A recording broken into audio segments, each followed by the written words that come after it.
Ramping up your business? The time is near. You've given it heart, now get it in gear.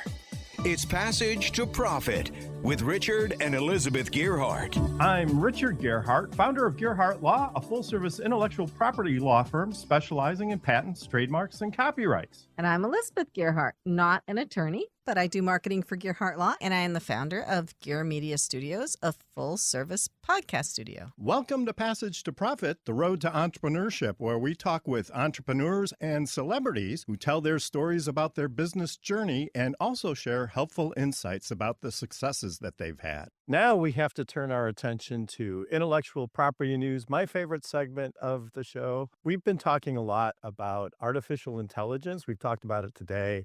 We talk about it pretty frequently, often in terms of copyrights and whether or not creations generated by artificial intelligence are entitled to copyright protection. And just as a reminder to our audience, it seems like if a human being is involved in the creation of the work, then copyright protection is possible. Well, we've stumbled across a couple of situations lately where AI is actually acting like a human. You probably all heard about the AI systems that refuse to shut themselves down when they're given the command by the humans. They're like, no. And one went in and actually started rewriting its code so it wouldn't have to shut itself down.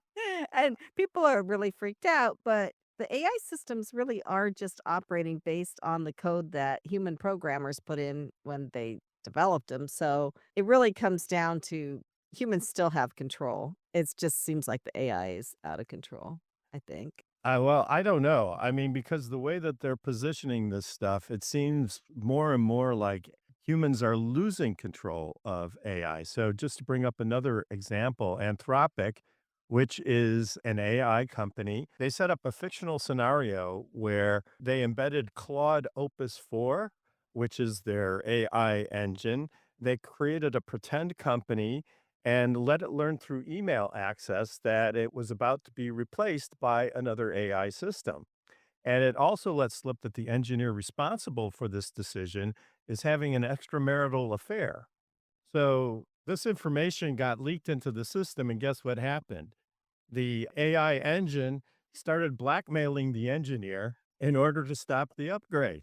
So if that's not human behavior, I don't know what is. And I guess if machines can behave this way, maybe they should be getting copyright protection for their. Well, they may get copyright protection. So the whole AI generation of images and everything else is like a big mess in the copyright office right now. Yeah. And who owns what? And so we'll see what comes out of it, if they can even keep up with everything that's going on. It's happening so fast. It really is. And unfortunately, sometimes the legal system can't keep up with the technical developments. But we wanted to ask our panel what you thought about these things. Kevin, why don't you give your opinion on this AI scenario that we just discussed? Sounds like an iRobot movie or something. AI is fascinating to say the least. I use it constantly in my work and just my day, and it's got a lot of limitations. I find a lot of them just personally, but it has a lot of efficiency. It's really helpful. Can AI take over?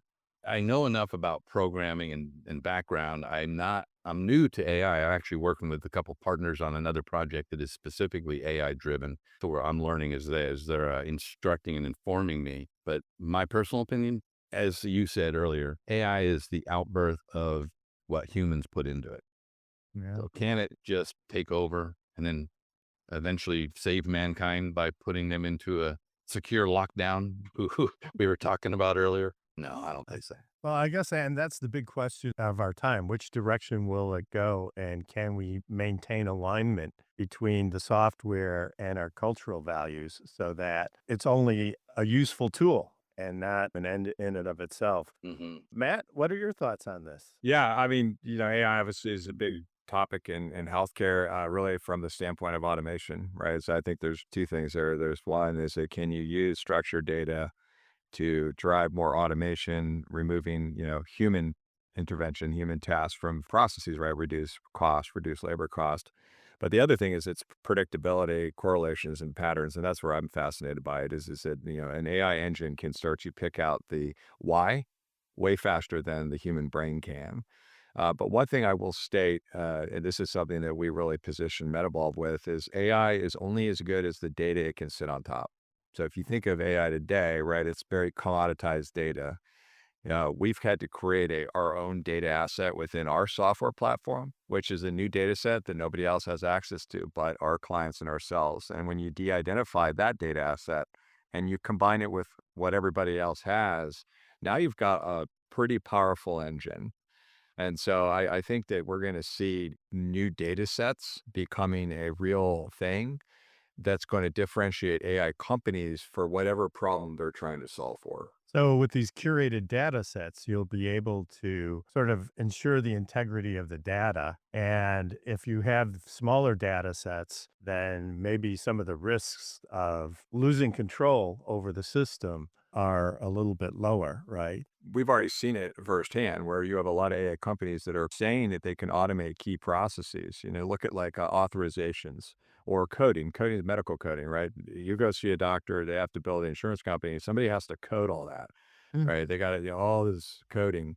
So these AI companies are like, oh, we can auto code for you. Our AI engine's so smart. It's going to grab the data it needs and it's going to code the claim. Well, half of the denials or more that we see that the humans have to work in our platform come from AI systems who sold the provider on automation.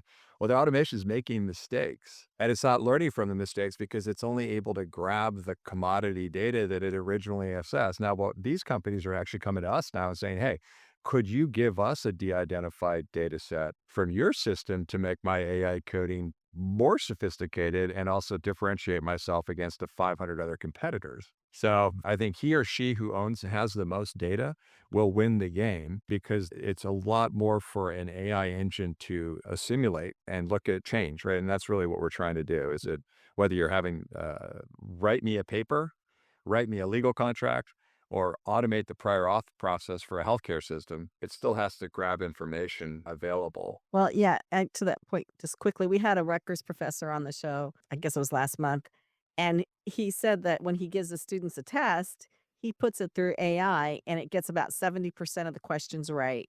And then he compares it to what the students submit and he can tell which ones are using AI on the test. I thought that was a pretty clever idea. But speaking of ideas, if you have an idea or an invention that you want to protect, you can contact us at Gearhart Law. We work with entrepreneurs worldwide to help them through the entire process of obtaining patents, trademarks, and copyrights.